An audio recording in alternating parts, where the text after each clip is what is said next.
முன்னாடி நான் எப்படி இருந்தேன்னு உங்களுக்கு தெரியாது, உங்களுக்கு தெரியும். ஆனால் வெளியே வந்த ஆத்மாவுக்கு யாருக்கும் தெரியாது. நான் எவ்வளோ பக்தியாக இருக்கணுமோ அவ்வளோ பக்தியாக இருந்துக்கணும்.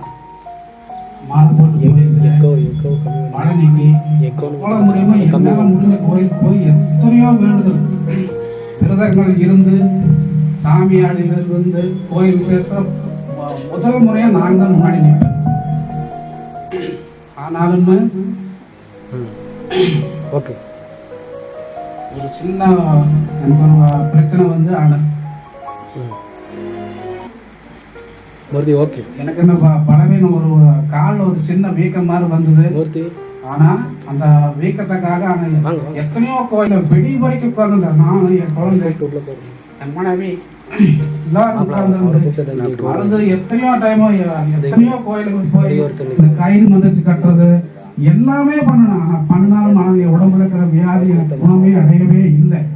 ஆனாலும் ஹாஸ்பிட்டலுக்கு போனா ஆப்ரேஷன் பண்ணான்னு சொல்லிட்டாங்க. அங்கே போய் ஆப்ரேஷன் பண்ணிட்டு வந்து 22 நாள் இருந்தாங்க. 22 நாள் இந்த ஒழிக்கிட்டே இருக்குது. ஆனால் எத்தனையோ கிறிஸ்துவ ஜனங்க அந்த ஹாஸ்பிட்டலுக்கு வந்தவங்க ஒரு டைம் நீங்கள் ஜெபம் பண்ணுங்க, ஒரு டைம் நீங்கள் ஜெபம் பண்ணுங்கன்னு சொல்லி எத்தனையோ பேர் கெஞ்சி கேட்டாங்க. ஆனால் அதெல்லாம் நான் எடுக்கவே இல்லை. ஆனாலும் அவ்வளோ கஷ்டத்தில் படுத்திருக்கும் போது இந்த பிசாசு இங்கே எனக்கு கண் முன்னாடி எனக்கு பின்னாடியே நின்றுட்டே இருந்தாங்க. 20 நாள் என் கூடயே தான் இருந்தேன். ஆனால் யாருக்கிட்டையும் மனைவி கிட்ட யாருக்கிட்டையும் சொல்லவே கிடையாது. சொன்னால் இவங்க பயந்துக்கு வாங்க அப்படிங்கிற ஒரே காரணத்தினால நான் சொல்லவே இல்லை. அப்போ இந்த ஹாஸ்பிட்டலில் இருக்கும்போது நடக்க முடியாது, உட்கார முடியாது, ஒரு சைடே ஒரு காலூனியே நிற்பேன். அப்போ இருக்கும்போது எங்கள் அக்கா பொண்ணு அபி முதல் முறையாக 12 மணிக்கு எதிர்த்தேன். நேரம் முடியல. அந்த சாத்தானிக்கு வந்து பின்னாடி அந்த பொண்ணை குத்திக்கிட்டே இருக்குது. பார்த்தா அந்த சாத்தானுக்கு வந்து எல்லாமே இருக்குது, ஒட்டு எல்லாம். அவர் இந்துக்கு நம்ம என்ன உபயோகப்படுத்தணுமோ அத்தனை பட்சத்தே குத்திட்டு அது சிரிச்சுட்டே இருக்குது. ஆனாலும் அந்த அன்னைக்கு முதல் நான் எந்திரிச்சு முறை பாப்பா கிட்ட எனக்காக ஜெபம் பண்ணு பாப்பான்னு சொன்னேன். அன்னையிலேருந்து அந்த சாத்தானிங்கிற தொல்லை எங்கிட்ட விலகிடுச்சு. ஆனாலும் வந்து வீடு வந்து 6 மாதமாக நான் வீட்டில் தான் இருந்தேன். மனித வேலைக்கு போய் என்ன பார்த்துக்கிட்டா, சாப்பாடு காரியங்கள் எல்லாத்தையும் நான் வந்து பார்த்துக்கிட்டா. அந்த சோறு கூட நான் எழுந்திரிச்சு கையில் எடுத்து சாப்பிட முடியாது, அவ்வளோ ஒரு உடம்பு பலமே இல்லை. ஆனால் அந்த சீ ஒழுகிட்டே இருக்குது. அது ஒரு நாளுக்கு செலவே வந்து 500 ரூபா. 9 வருஷத்துக்கு மேலாச்சு அது நடந்தது. ஒரு நாளுக்கு செலவே வந்து 500 ரூபா வரும். அந்த சுத்தம் பண்ணி அந்த மாத்திரை சாப்பிட்றதுக்கு 500 ரூபா செலவு. அன்னைக்கு பார்த்தீங்கன்னா 84 ரூபா பில்லு வந்துச்சு ஹாஸ்பிட்டல் பில் மட்டும். ஆனால் அப்படி இருந்துமே எனக்கு வீடு வந்துமே எனக்கு இதை விட்டு எப்படி போகிறது, நம்ம சாமியாச்சு இதை எப்படி விட்டு போகிறது, இது ஆரம்பத்துலேருந்து நம்ம அப்பா அம்மா கொடுத்த கடவுள், இதை விட்டு எப்படி விலகி போகிறது அப்படிங்கிற ஒரு வைராக்கியத்தினாலேயே நான் வாழ்ந்துட்டே இருக்கும்போது திடீர்னு நிறைய மறுபடியும் வந்து கிறிஸ்துவ ஜனங்கள் எத்தனையோ பேர் வந்து வாத்தியார் மாமா இருந்து எல்லாம் ஜெபம் பண்ணாங்க. அப்பவும் நான் ஏற்றுக்கவே இல்லை. அப்போ ஒரு வைராக்கியத்தில் நம்ம கடவுள்னு சொல்லி அதையத்தான் பின்பற்றினோம். நான் அதுலேருந்து வெளியே வரவே இல்லை. ஆனால் கடைசியில் என்னாச்சுன்னா ஒரு 12 மணி இருக்கு. அந்த சாத்தான் வந்து அது குத்துனதில் என்னால் தாங்கவே முடியல. வலி அது பயங்கர வலி. அந்த சீ ஒழுகிட்டே இருக்குது, என்னால் தாங்கவே முடியல. அப்புறம் எனக்குள்ளே தோணுச்சு, நம்ம மறித்துருவோம், இனி நம்ம தப்பிக்க மாட்டா அப்படிங்கிற.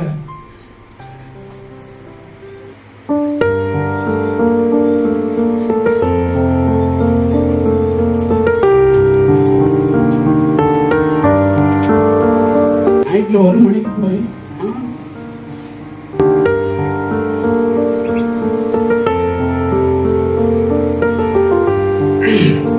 நான் என் மனைவி எல்லாரும் போய் என் பிள்ளை போய் வண்டி போட்டு பிள்ளை அழுகுது. அது எனக்கு மனசு ரொம்ப உடஞ்சு போச்சு.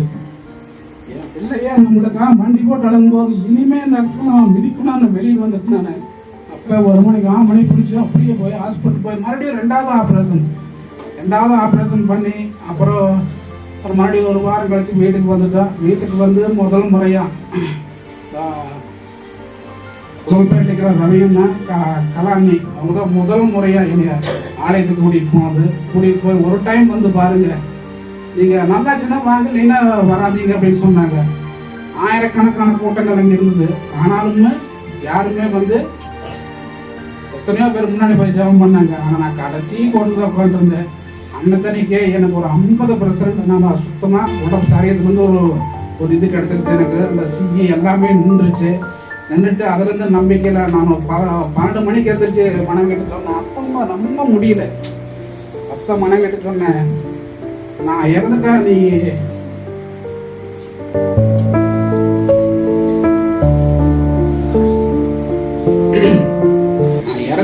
குழந்தைய நீ வாழ்ந்துருவீங்களா அப்படின்னு சொல்லி ஒரே வார்த்தை கேட்டேன். அப்பதான் முதல் முறையா பைபிள் நான் கையில் எடுத்து நான் சொன்னேன். கேட்டது ஒரே கேள்வி தான் கேட்டேன். எப்படியாவது என் குழந்தைக்கு நானும் போயிட்டு என் குழந்தைக்கு யாருமே இல்லை, எப்படியாவது இந்த நோயிலிருந்து விடுபட்ட நான் குழந்தைக்கு எதொன்னு பண்ணணும் அப்படிங்கிற ஒரு வைராக்கியத்திலே நான் எனக்கு தெரிஞ்ச மாதிரி ஜெபம் பண்ணிட்டு படுத்துட்டேன். அன்னத்தன்னைக்கு நைட்டே கடவுள் என் முன்னாடி தோன்றினார். நான் பார்த்த கடவுளை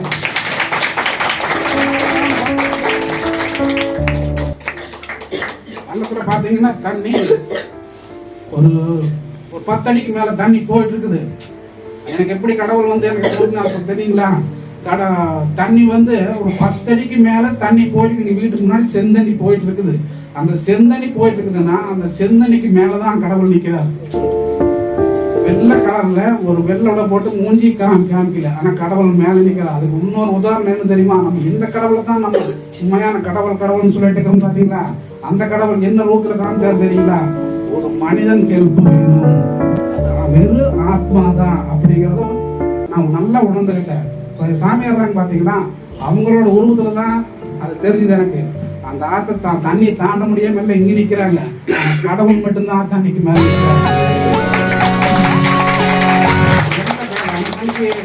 நைட்டு எழுந்திரிச்சு காலையில இருந்து சொன்னேன், மனைவிட்டு சொன்னேன், இது மாதிரி எனக்கு கடவுள் எனக்கு தெரிஞ்சுது, நான் பார்த்தேன் அப்படின்னு சொன்னேன்.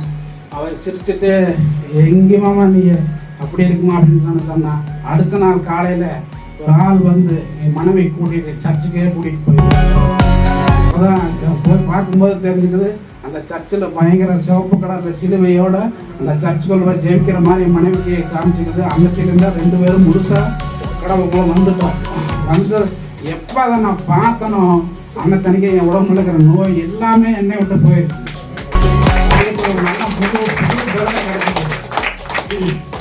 நான் கேட்டது என்ன, என் குழந்தைக்கு எப்படியாவது நம்ம உயிர் வைக்கும்போது இருக்கிறக்குள்ளேயே நம்ம எதொன்னு பண்ணிடணும் அப்படிங்கிற ஒரே வைரகத்தில் அந்த வீட்டுக்காக ஜெபம் பண்ணுவோம். எப்படியாவது அந்த பிள்ளைக்கு நம்ம ஒரு வீடியாவது கட்டி கொடுக்குறோட பசங்கம் இல்லை, அந்த ஒரே பிள்ளை நம்மளும் போனார் போயிட்டா அந்த பிள்ளைக்கு யார் இருக்கிறா? நம்ம உயிரோடு இருக்கும்போது அந்த பிள்ளைக்கு நம்ம எதொன்னு பண்ணணும் அப்படிங்கிற வைராக்கியத்தில் நாங்கள் 5 வருஷம் சர்ச்சுக்கு போயிட்டு ஜெபிச்சுட்டு இப்படி தான் வாழ்ந்துட்டு இருந்தோம். 5 லட்சம் ரூபாய் தான் அந்த வீட்டு வேலையை நாங்கள் ஆரம்பித்து நல்ல முறையாக அந்த வேலையை முடிஞ்சதுக்கு 2 பேர் தான். நிறைய பேர் ஆள் கூப்பிட்டு வேலை செஞ்சுட்டு அப்படியே கிடையாது, பெரிய வேலைக்கு மட்டும்தான் ஆள் விட்டோம். நாங்கள் 2 பேரே தான் வேலை செஞ்சோம். 2 ஆப்ரேஷன் பண்ணியுமே நான் காலையில் 2 மணிக்கு 3 மணிக்கு இருந்துச்சாலும் சாயந்தரம் தான் போய் ஒரு 6 மணி நேரம் 2 ரெஸ்ட் எடுப்போம். ஆனால் அந்த அளவுக்கு எனக்கு கடவுள் வந்து முழு தைரியத்தை பலத்தை கொடுத்தாரு. இதுக்கு எத்தனையோ தீய சக்திகள் எங்களை அந்த வீட்டை நிறுத்தணும் அப்படின்னு சொல்லி நாங்கள் இங்கே வேலை செஞ்சுட்டு இருக்கும்போது அங்கே வீட்டில் சாப்பாட்டில் அந்த விஷம் வச்சுட்டாங்க. விஷம் வச்சுமே அது எனக்கு வந்து அதுக்கு மேல் ஒரு துளி கோபம் கிடையாது. அவங்க இப்படி வச்சுட்டாங்களே அப்படிங்கிற ஒரு கோபமும் கிடையாது. நான் போகிற பாதை கரெக்டாக இருக்குது, கடவுள் கரெக்டான வழியில் கொண்டு போயிட்டு இருக்கிறாரு. இதில் போய் நம்ம யார் கூட சண்டை போடக்கூடாது, நம்ம கேஸுக்கு எதுக்குமே போகக்கூடாது, அது நம்ம கடவுள் பார்த்துக்குவாருன்னு சொல்லிட்டு ஒரே வழியாக நாங்கள் ஒரே மனதோட அந்த வீட்டு வேலையை நல்ல முறையை முடித்து இன்னைக்கு நல்ல முறையாக நல்ல முறையாக புண்ணியச்சனை எல்லாரும் செய்து நல்ல முறையாக இன்னைக்கு நாங்கள் வாழ்ந்துட்டுருக்கிறோம். இப்போ இந்த 9 வருடம் கழிச்சு இப்போ ஒரு 10 நாளுக்கு முன்னாடி ஒரு மறுபடியும் அதே இடத்துல அந்த ஆப்ரேஷன் பண்ண இடத்துலயே வலி அதிகமாக ஆரம்பிச்சிருச்சு. ஒரு வாரமாக வந்து நாங்கள் ஹாஸ்பிட்டலுக்கு போனோம், தனியார் ஹாஸ்பிட்டலுக்கு போனோம். அங்கேயே ஆப்ரேஷன் பண்ண சொல்லிட்டாங்க. அது ஸ்டார்டிங் ஃபீஸை என்ட்ரன்ஸில் போகும்போது 35,000 பணம் கட்ட சொல்லிட்டாங்க. அப்புறம் இருந்தாலும் எனக்கு மனசு அது ஒத்துக்கலை. நான் சொல்கிறாங்கல்ல மனிதன், நானும் மனிதன் தான் அப்படின்னு சொல்கிற மாதிரி அந்த டயத்தில் நான் கடவுள் நினைக்கல. இதுதான் உண்மை. நான் ஜெபிக்கல. நம்மளுக்கு ஏன் இவ்வளோ கஷ்டம் வருது? இத்தனை வீட்டு கடவுளை கட்டி வந்து இவ்வளோ தூரம் வந்துட்டு இருக்கிற திரும்ப நம்மளுக்கு ஏன் கடன் இவ்வளோ மறுபடியும் இப்படி வந்தால் நம்ம மறுபடியும் 6 மாதத்துக்கு வீட்டில் இருக்கும்போது நம்ம இந்த கடன் எப்படி கட்டுறது அப்படிங்கிற ஒரு சிந்தனையிலேயே நான் ஒரு வாரமாக காலமாக நாங்கள் ஹாஸ்பிட்டலுக்கு போக திரும்பி வரேன். ஆனால் ஹாஸ்பிட்டல் போய் உள்ள என்ட்ரி ஆனது என்ன சொல்லிட்டாங்க, ஆப்ரேஷன் பண்ணிடல, இப்போ பண்ணித்தான் ஆகணும், அந்த பணத்தை கட்டுங்க அப்படின்ட்டாங்க. அமௌண்ட்டு பணத்தை கட்டுங்க. அந்த டயத்தில் பணம் இருந்திருந்தால் நாங்கள் கட்டி அப்போவே நாங்கள் ஆப்ரேஷன் பண்ணியிருப்போம். ஆனால் அந்த டயத்தில் எத்தனையோ நம்பர்கள் என் தம்பி எல்லாத்துக்கிட்டையும் பணம் கேட்டு ஒரு கொஞ்சம் லேட் பண்ணிட்டாங்க. அந்த லேட் பண்ணுறதுனால தான் எனக்கு ஒரு நல்லதாக நடந்திருக்குது. ஜிஹெச்சுக்கு போனால், ஹாஸ்பிட்டலுக்கு போனால், அங்கே போய் செக் பண்ணிட்டு நான் இங்கேருந்து வேண்டாம், இவ்வளோ காசு கட்டி நம்ம செலவு பண்ணி நம்ம மறுபடியும் எப்போ இந்த கடனை கட்டுறது வேண்டாம்னு சொல்லிட்டு மனைவி ஹாஸ்பிட்டலுக்கு நான் ஜிஹெச்சுக்கே போகிறேன் அப்படின்னு சொல்லி நான் போயிட்டேன். அந்த ஹாஸ்பிட்டலுக்கு போகும்போது அந்த ஹாஸ்பிட்டலில் ஃபஸ்ட்டு நாங்கள் சந்தித்த டாக்டர் வந்து யாருன்னு பார்த்தீங்கன்னா, அந்த ஹாஸ்பிட்டல்லையே ஆப்ரேஷன் பண்ணுறதுல ஸ்பெஷலிஸ்ட். அந்த டாக்டர் தான் முதல் நம்ம சந்தித்தோம். அவர் சொன்னார், நீங்கள் மாத்திரை சாப்பிட்டு ஆப்ரேஷன் தான் பண்ணி ஆகணும், நீங்கள் என்ன பண்ணுங்க, நீங்கள் 2 நாள் சாப்பிட்டு மறுபடியும் வீட்டுக்கு வந்துடுங்க, அப்புறம் நம்ம ஆப்ரேஷன் பண்ணிக்கலாம்னு சொன்னோம். அந்த அன்னைக்கு வெள்ளிக்கிழமை மணிக்கு இங்கே ப்ரேயர் நடக்குது. அந்த அன்னைக்கு வீடு வரும்போது தான் நான் சொன்னேன். அப்போ திடீர்னு யோசனையாச்சு, நம்ம ஏன் அங்கேயும் போய் அவங்களும் கேட்டுருக்கோணும், நம்ம கும்பல உண்மையாக கடவுளாச்சு, நம்ம ஏன் போய் யாரையும் கேட்டுருக்கணும் அப்படின்னு சொல்லிட்டு திடீர்னு வீட்டுக்குள்ளே கால் வைக்கும்போது கையங்கால் கழிட்டு வந்து மனைவிட்டு சொன்னேன், கோயில எனக்காக நீ ஜெபம் பண்ணிக்கங்க, அப்புறம் மாமா கூப்பிட்டு சொல்லி ஜெபம் பண்ண சொல்லி வெள்ளிக்கிழமை ப்ராயர் இல்லாமல் ஆத்மாக்களை ஜெபம் பண்ண சொல்லுங்க அப்படின்னு சொல்லிட்டு நான் வீட்டுக்குள்ளே போனதே முதல் முறையாக உள்ளே போனதே ஜெபம் பண்ணிட்டு முதல் எனக்கு நல்லாயிருக்கும்னு சொல்லி எனக்கு ஒரு நம்பிக்கை வந்துருச்சு. கடவுள் நம்ம நல்லா படுத்திடுவார், 10 காசு நம்ம செலவு பண்ண வேண்டிய அவசியம் இல்லைன்னு சொல்லி ஜெபம் பண்ணி நானே எண்ணெயை வச்சுட்டு நான் படுத்துட்டு சோஸ்திரம் சொல்லிட்டே படுத்துட்டு இருக்கும்போது ஒரு 9 கூட இருக்குங்க, 9 இருக்கு.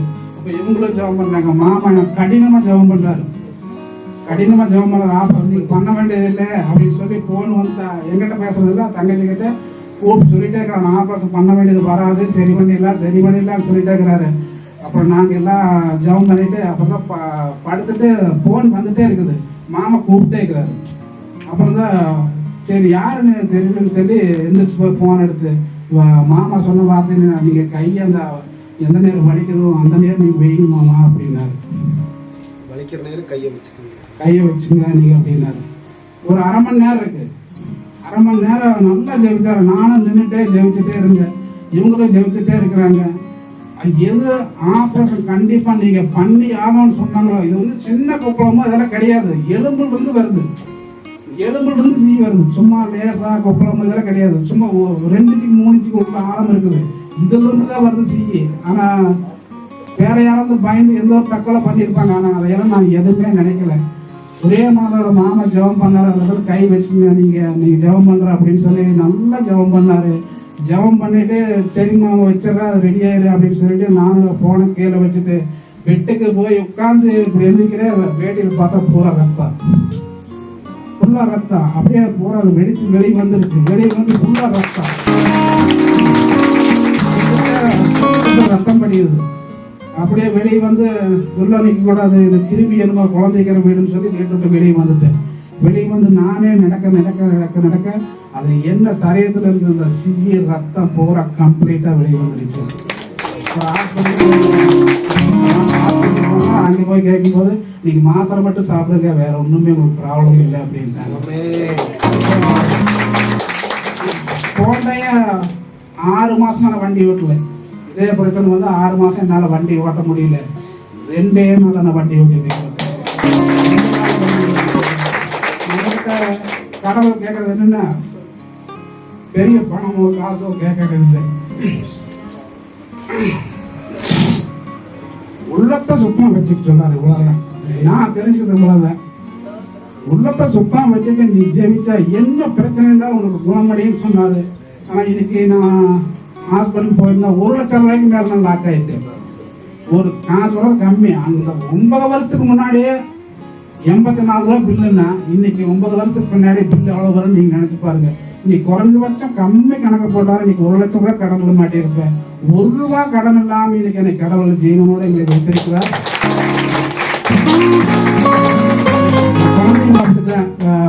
பிள்ளை காட்டி கொடுத்து சின்ன மனசுக்குள்ள எத்தனையோ வேதனை இருந்தது. ஆனாலும் இன்னைக்கு அவங்க எங்களுக்கு எந்த ஒரு இடைஞ்சலோ இடங்கோர்களோ எதுவுமே கிடையாது.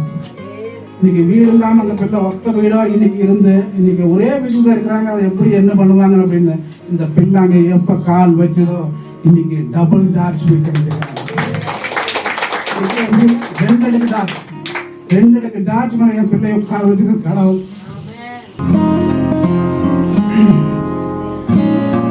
என் ஜீவனுக்கு என் தேவனுக்கு உண்மையா இருப்போம். இந்த நேரம்